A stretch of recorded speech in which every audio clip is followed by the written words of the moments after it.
جب صرف 38 مسلمان ہوئے تھے تو صدیق اکبر رضی اللہ تعالیٰ عنہ نے اعلان اور اظہار اسلام کے لیے نبی پاک سے اجازت مانگی، لیکن نبی پاک نے یہ کہہ کر منع فرما دیا ابھی نہیں، کیونکہ ابھی ہماری تعداد کم ہے۔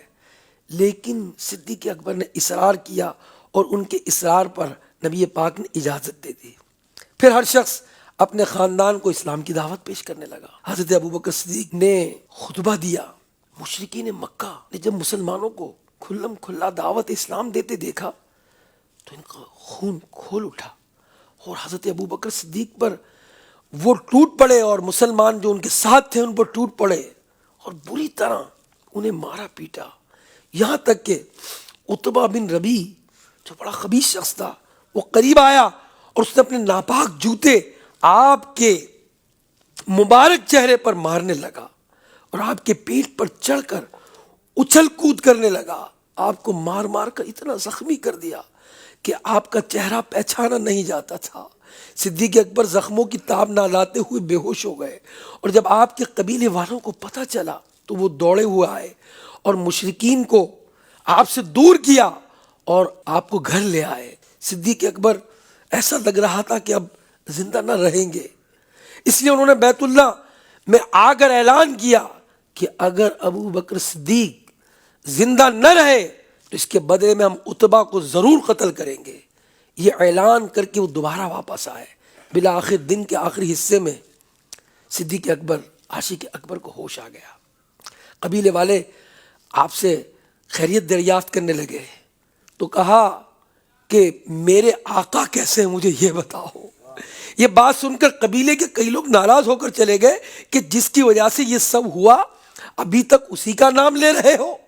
لوگوں نے آپ کی والدہ ام الخیر کو کہا انہیں کچھ کھلائیں، چنانچہ آپ کی والدہ نے آپ کو کچھ کھانے پینے کے لیے پیش کیا تو آپ ایک ہی جملہ کہتے تھے، مجھے یہ بتاؤ کہ رسول اللہ کیسے ہیں، مجھے یہ بتاؤ میرے آقا کیسے ہیں، میرے آقا کس حال میں ہے، مجھے ان کی خبر دو۔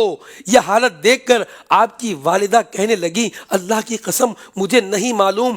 آپ نے کہا ام جمیل سے پوچھو۔ ام جمیل کون ہے؟ ام جمیل فاروق اعظم رضی اللہ تعالی عنہ کی بہن ہے، وہ اسلام لے آئی تھیں۔ آپ کی والدہ دوڑی دوڑی گئیں، ام جمیل کے پاس آئیں اور کہا کہ میرا بیٹا ابو بکر اپنے دوست محمد صلی اللہ علیہ وسلم کے بارے میں پوچھ رہا ہے، وہ کیسے ہیں مجھے بتاؤ تاکہ میں اپنے بیٹے کو جا کر خبر دوں۔ مگر ام جمیل نے اپنا اسلام ابھی چھپا رکھا تھا۔ انہوں نے کہا میں تو انہیں نہیں جانتی، اگر آپ کہیں تو میں آپ کے ساتھ آپ کے بیٹے کے پاس چلتی ہوں۔ چنانچہ ام جمیل ام الخیر کے ساتھ صدیق اکبر رضی اللہ تعالیٰ عنہ کے پاس پہنچی، اور ام جمیل نے جب آپ کو دیکھا تو آپ زخمی اور نڈھال دیکھ کر پریشان ہو گئیں۔ آپ نے ان سے بھی یہی پوچھا کہ یہ بتاؤ میرے آقا کیسے ہیں، رسول اللہ کیسے ہیں؟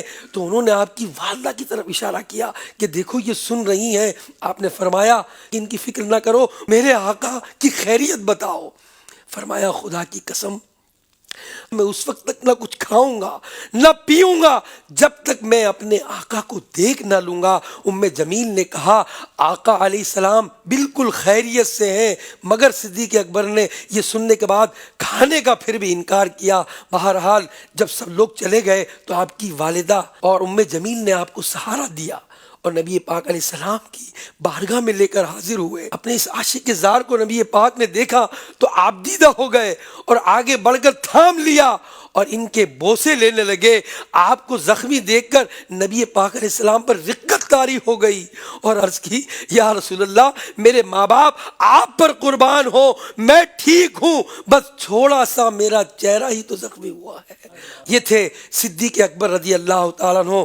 آپ کا یہ سچا عشق تھا کہ بدن زخموں سے چور چور ہے، مگر ایک ہی رٹ ہے کہ مجھے یہ بتاؤ میرے آقا کیسے ہیں۔